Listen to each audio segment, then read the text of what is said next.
wabarakatuh. Jumpa lagi dengan Pak David, Guru Seni Budaya SMP Islam Al-Hadi.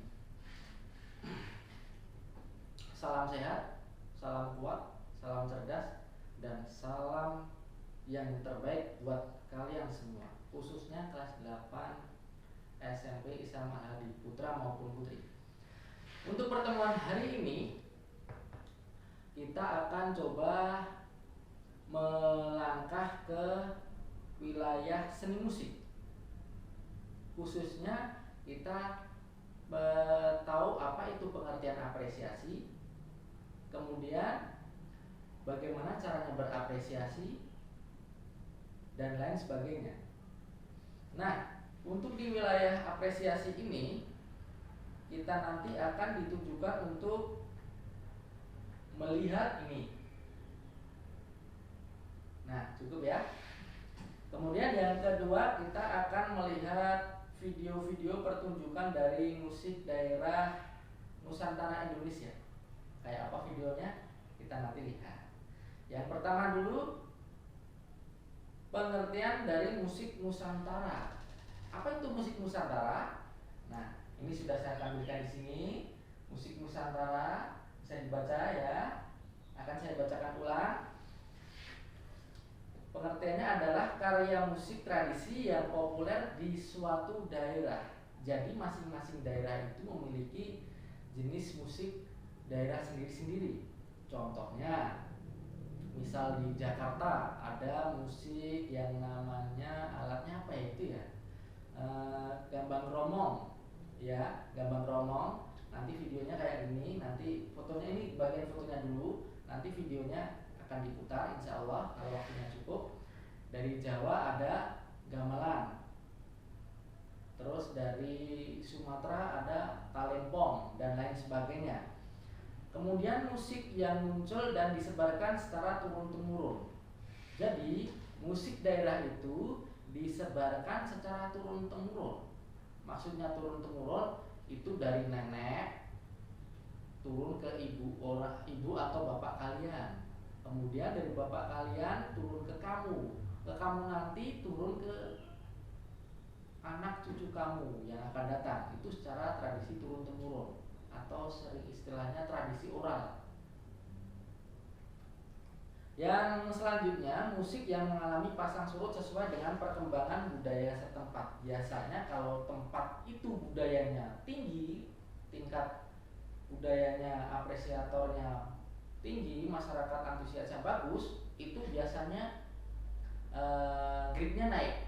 Jadi musik-musik tradisi itu naik, populer. Tapi kalau di daerah itu mengalami tingkat tradisinya rendah, itu musiknya juga akan surut.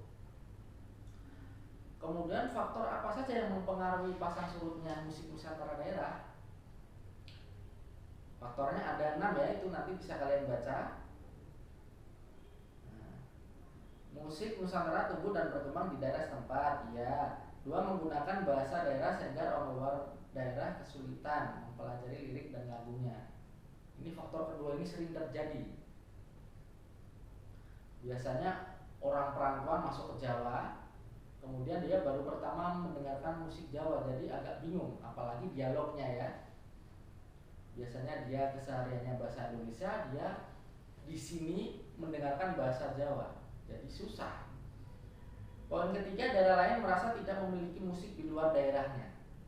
Tapi usahakan kita jangan sampai misal kita bertamu di wilayah luar daerah, terus kita mendengarkan musik daerah itu, jangan sampai itu bukan musik dari daerah aku nggak mau mempelajarinya. Jangan sampai, didengarkan dulu, lama-lama kita akan suka, terus dipelajari dengan sendirinya. Yang poin keempat, musik Nusantara tumbuh dan berkembang sesuai dengan perkembangan sosial budaya setempat. Tadi sudah pada aku jelaskan. Poin 5, masyarakat setempat kurang merespon. 6, musik daerah tidak populer di daerah lain. Ya, pasti. Itu faktor yang mempengaruhi pasang surutnya. Kemudian ciri-ciri lagu daerah itu seperti apa sih? Ada 4. Yang pertama, lirik dan syairnya berbahasa daerah, ya kan? Pasti musik dari daerah Kalimantan menggunakan apa dialog dari daerah sana, nggak mungkin pakai dialog Jawa, itu nggak mungkin ya. Yang kedua, iringan musiknya berupa alat musik daerah setempat, pasti ya, pasti. Yang ketiga, lagu daerah umumnya tidak terlalu panjang. Biasanya lagu daerah itu liriknya nggak terlalu panjang. Contohnya dari Jawa aja ya, gundul gundul paculcul kembelengan, nyunggi nyunggi wakul kul kembelengan, wakul nglimpang sekone dadi sak latar, wakul nglimpang sekone dadi sak latar. Biasanya cuma sedikit. Itu fungsinya apa? Tadi kan Pak David ngomong secara turun-temurun tradisi oral. Zaman dulu itu belum mengenal lisan. Biar fungsinya biar orang yang ditulari lagu itu bisa cepat hafal. Makanya dibikin tidak terlalu panjang.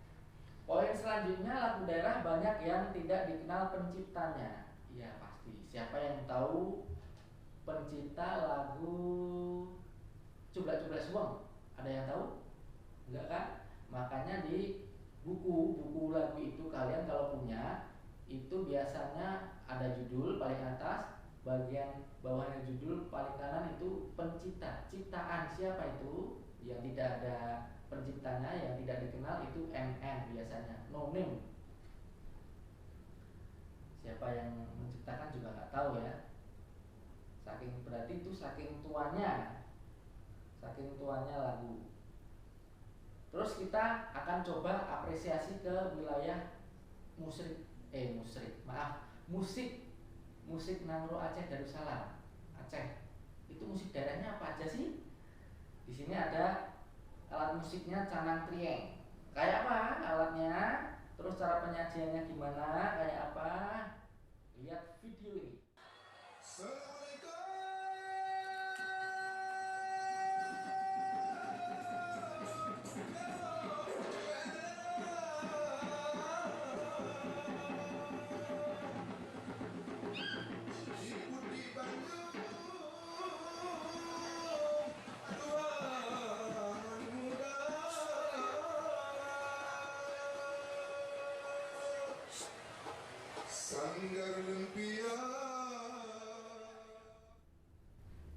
Kemudian setelah melihat canang trieng, biasanya alat musik di situ tadi kan disuling ya.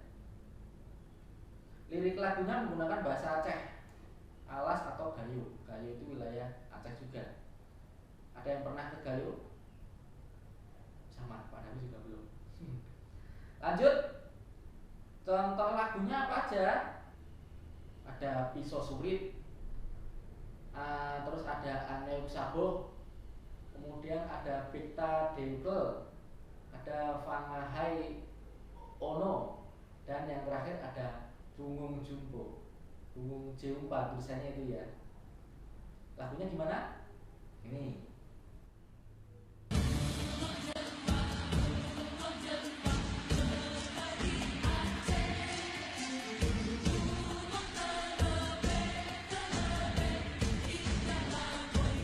Aceh kita terbang ke wilayah Sumatera Utara. Siapa yang sudah pernah ke Sumatera Utara? Oh ya, sip. Berarti kamu sering-sering piknik ya. Berarti tergolong orang yang bahagia. Bukan berarti yang jarang piknik itu kurang bahagia. Enggak. Semua itu ditakdirkan untuk bahagia, tergantung penyikapan kita. Lanjut.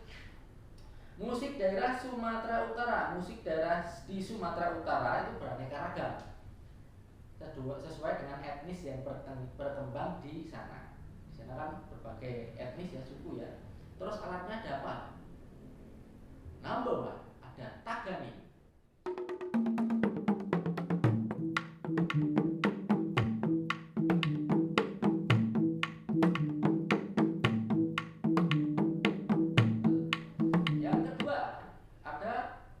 Gundang 9. Ini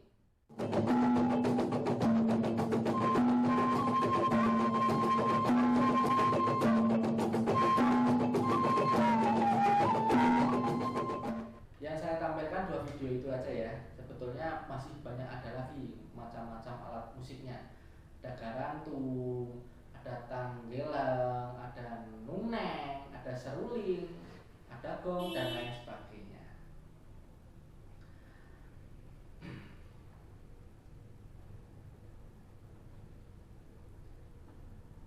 Terus lagu-lagunya dari Sumatera Utara apa?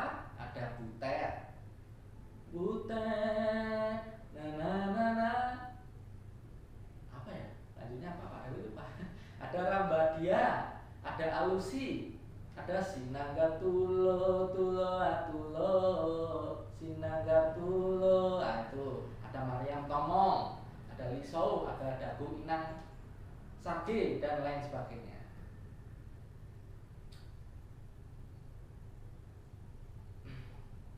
Nah, kita terbangnya ke wilayah Aceh sudah, Sumatera udah, dua dulu aja ya. Untuk minggu depan insya Allah kita sambut materi berikutnya. Nah, untuk tugasnya ini, yang pertama, silahkan kalian jelaskan apa itu pengertian apresiasi. Ya, apresiasi. Kemudian fungsinya apresiasi itu untuk apa, dan tujuannya apresiasi itu untuk apa. Itu masih dalam soal 1. Soal 1 itu apa yang dimaksud dengan apresiasi, terus fungsi apresiasi dan tujuan apresiasi.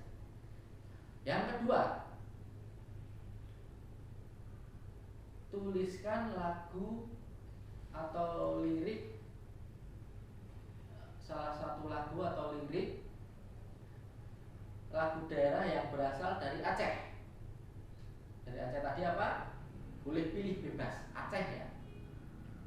Soal 2. Yang ketiga, lagu daerah dari Sumatera Utara, boleh pilih salah satu. Ya, itu nanti jawabannya bisa ditulis di buku seni budaya.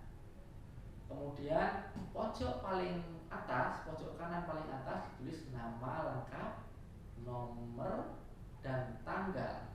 Nanti difoto kemudian dikirimkan ke classroom seni budaya. Jadwalnya sesuai jadwal ya. Seni budaya itu hari Senin. Nanti itu video ini untuk pertemuan berapa akan saya share. Oke? Saya kira cukup untuk materi kelas 8 hari ini. Kita ketemu lagi di pertemuan yang akan datang. Yang penting kalian tetap sehat. Kalau keluar rumah pakai masker, terus rajin cuci tangan, jaga jarak, dan jangan lupa sholatnya